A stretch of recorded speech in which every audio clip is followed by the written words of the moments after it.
Super. Bonjour Marie. Bonjour Thierry.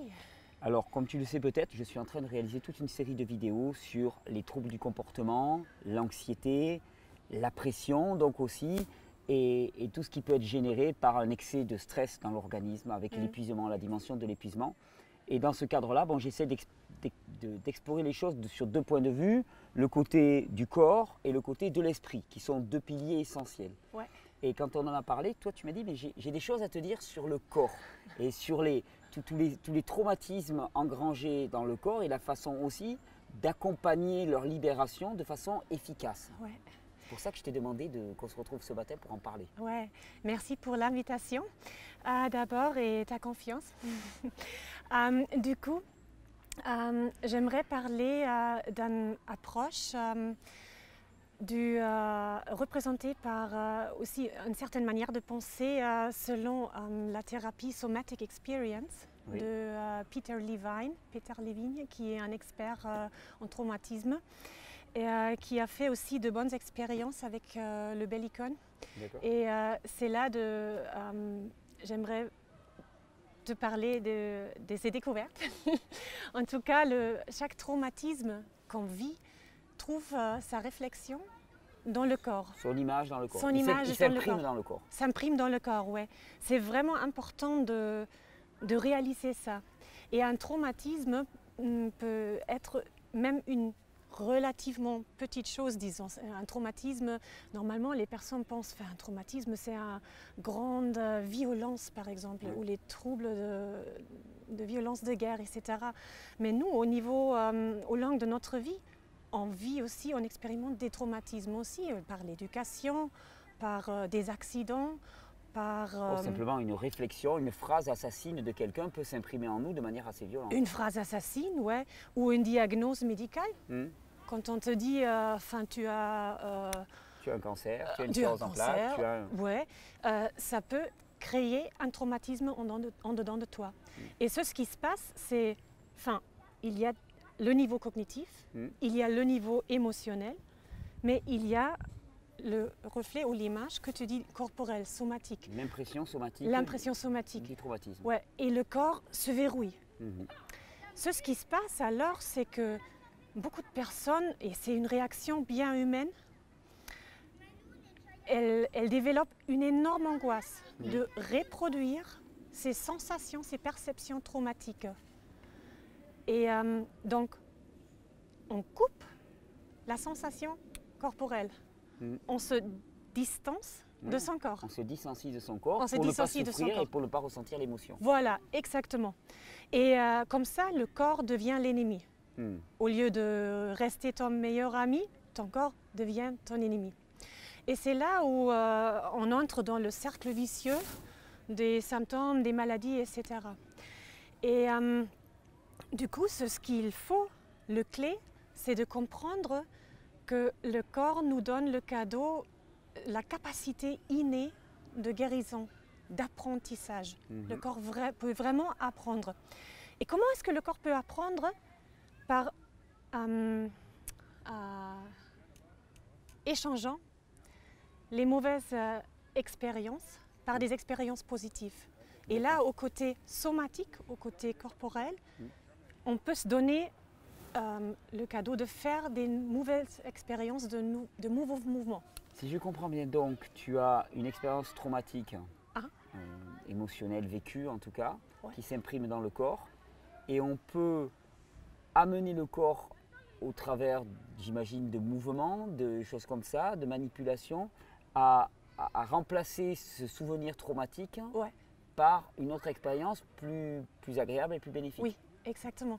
Et imprimer, c'est le mot? Imprimer, ça peut aller. Imprimer des nouveaux mouvements dans le corps. D'accord. Oui. Relâcher ce qui était tendu et bloqué et donner une nouvelle circulation du mouvement dans le corps. Voilà, exactement. En fonction, disons, du degré du traumatisme, on peut faire ce chemin peut-être avec un thérapeute. Oui, ce que tu vas proposer Ouais. là, c'est général et ça ne s'adresse pas. Général. Ça demande à être individualisé. Voilà. C'est une direction, c'est une proposition que tu fais pour montrer ce qui est possible de faire. Exactement. Et moi, personnellement, j'ai vécu plusieurs traumatismes par des accidents, par exemple.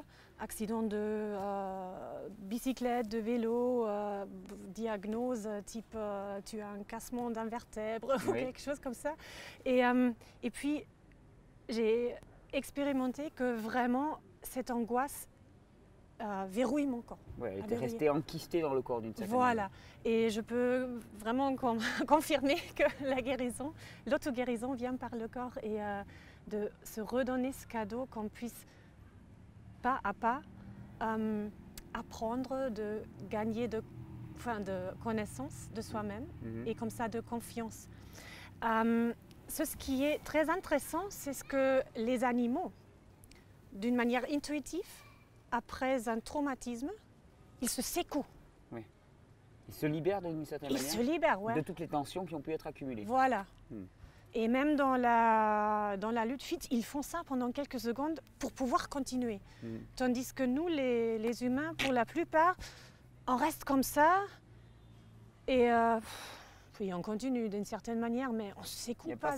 Il n'y a pas ce moment de libération des tensions accumulées. Ouais, voilà. D'accord. Et ça, c'est quelque chose aussi de très important, de devenir consciente que il faut se secouer. Voilà. Et c'est là où le Bellicon peut arriver sur le plan physique pour aider à se secouer de ces mauvaises expériences et pour faire des expériences, pour faire de nouvelles expériences positives tout en douceur. Oui, la notion de tout en douceur est importante. La notion de tout en douceur est importante. Surtout importante. pour les personnes qui sont épuisées, qui sont en stress chronique, qui ont subi beaucoup de pression. Ouais. C'est... Ouais. Et la douceur vient de la technologie des anneaux élastiques. Parce que les anneaux élastiques, là vous voyez, tu vois, hop, il est vraiment très élastique. Il y a une élongation qu'on peut... Élongation énorme. Et donc tous les mouvements qu'on fait sont en douceur, en souplesse. Même en... maintenant il me manque le mot. En douceur. Et c'est une manière très ludique de mouvement. Je t'invite à... Ouais, on va essayer tout de suite. À doucement aller sur le Bellicon. Il ne faut pas faire les très grands sauts, il faut justement... Mais d'abord prendre contact avec la toile tranquillement et juste sentir ce balancement. Sentir ce balancement. On dirait qu'on est bercé d'une certaine manière. On est bercé, ouais. À propos du bercement, on peut faire même dans la position assise. La position assise offre de bercement. Oui, parfait. Tu me l'avais déjà fait faire ça, c'est très agréable. Et oui, la réactivité de la toile, on sent qu'on n'est pas sur le sol, on sent qu'il y a une forme de souplesse et il y a une action-réaction avec la toile. Et si je ferme mes yeux, encore mieux. Voilà, le Bellicon, vraiment, grâce à sa élasticité, à sa souplesse, ça permet de faire des expériences, de nouvelles expériences somatiques tout en douceur. Et c'est là où il y a vraiment le clé. Parce que si tu fais des mouvements rigides, tu vas bousculer de nouveau ton corps, de ton système de croyance. Tandis qu'ici, tout en souplesse, tout en douceur. Oui, c'est une évolution progressive et douce et il n'y a rien de frontal qui s'exerce. Il n'y a rien de frontal, voilà. Monsieur Levine, par exemple, il travaille beaucoup avec ce produit, selon son témoignage, on peut voir sur le site Bellicon. Et voilà, c'est exceptionnel. Je t'invite à, de nouveau, hop, nous mettre debout. Et voilà le bercement aussi en position debout. Voilà. J'ai pu expérimenter ça avec les bébés, avec le bébé qu'on a à la maison, pour j'ai beaucoup utilisé le bellico simplement pour le calmer. Ok. Tu vois, on l'avait dans la pièce principale et puis je le berçais tranquillement avec ce mouvement-là. Et c'était extraordinaire pour le calmer. Il aimait beaucoup cette souplesse. Donc pas des grands bonds, hein, bien sûr, juste un petit mouvement comme ça. Et je me souviens des fois en pleine nuit, je n'avais pas la force de le bercer. Et là par contre, en montant sur le bellico, finalement, je n'avais pas à sautiller comme j'aurais fait sur le sol. Je laissais juste la réactivité de la toile le faire et ça marchait très très bien. Ça le calmait énormément. Avec le mien aussi. Tu as eu la même expérience. Et puis oui, par exemple avec des personnes en état de dépression. La dépression est vraiment l'épuisement le plus grand qu'on peut avoir, merci. Là, il faut doucement augmenter le niveau d'énergie des personnes. Oui, toujours pareil, les pousser à la limite de leur capacité adaptative, quand on parle de la loi de l'hormèse. Et donc il faut y aller tout petit par petit peu, des petites incrémentations de manière à gagner tout ça. Et là, on a fait beaucoup des expériences que quand on commence dans la position assise, on commence à gagner de l'envie pour se mettre debout de nouveau. Et c'est aussi quelque chose au niveau cognitif. Tu commences du bas et puis tu remontes. Hein. Tu vas de nouveau sur tes pieds. Tu prends contact avec la toile de saut. La proprioception de ton corps augmente. Émotionnellement, cognitivement, tu développes le contact avec toi-même. Grâce au mouvement ludique, ça éveille l'enfant en dedans de toi. Et ça aide vraiment à prendre conscience de soi-même et surtout confiance de soi-même. Oui, il y a une dimension du jeu, moi, que j'aime beaucoup. C'est vrai que on a envie de jouer quand ça commence à rebondir comme ça. On a envie de sauter, de tourner les pieds, de commencer à danser. Et plus que tu te sens sûr sur toi-même, à l'aise, plus que tu peux faire des mouvements. Hein. Tu peux te mettre une belle musique et tu peux vraiment oublier tous tes soucis. Et alors, même les soucis corporels, comme l'arthrose. Oui, voilà. Et on a engagé la discussion donc, sur la dimension de libération des émotions. Est-ce qu'il y a, on va te demander, il y a un protocole particulier ou le simple fait de remettre du mouvement simplement permet de libérer tout ça? Comment ça se passe exactement? Comment les émotions positives se déroulent? Comment finalement, est-ce que le mouvement par lui-même, quel qu'il soit, amène à cette libération des tensions corporelles et donc de cet engrammage des émotions? Est-ce que le simple fait de bouger les libère ou est-ce qu'il y a des choses particulières à faire pour les libérer? C'est une très bonne question et difficile pour moi de répondre sincèrement. Ce que je peux dire, c'est avec l'oscillation, il y a toujours des phases où notre corps n'est pas exposé à la force de gravité. Oui, on est en suspension. Voilà, même ici avec cette légère oscillation, tu vois, on reste en contact avec la toile de saut tout le temps. D'ailleurs, tu sais que c'est amusant parce que au début, moi, quand je faisais beaucoup de trampoline, j'aimais particulièrement sauter. Sauter, et petit à petit, j'apprécie de plus en plus de garder le contact et simplement d'être beaucoup plus dans la sensation. Tu vois, plutôt que dans la performance, dans je saute très haut, je porte des poids ou des choses comme ça. Simplement dans la sensation et dans le mouvement comme ça qui est induit. Et ça, c'est aussi venu parce que je me suis mis à travailler à mon ordinateur en étant souvent sur le trampoline. Et donc, quand j'étais travailler à l'ordinateur avec le trampoline, ben, je ne sautais pas parce que si tu veux taper sur un clavier, tu peux pas sauter. Tu dois rester comme ça. Et j'ai découvert beaucoup de plaisir à être simplement sur des tout petits mouvements comme ça, tu vois, des petits déhanchés, donc dans la finesse de la perception. Et c'est vrai que j'ai vu que ça a débloqué, ça a libéré beaucoup de tensions qui étaient présentes en moi sans même m'en rendre compte. Sans même te rendre compte. Oui, c'est exactement ça.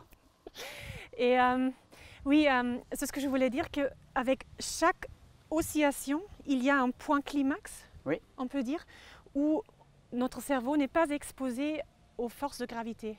Et c'est là que le cerveau, mécaniquement, chimiquement, éjecte des endorphines. D'accord. Et certainement, les endorphines, les hormones de bonheur, on dit. Oui, tu vois, ça participe à cet état de relaxation et de bien-être.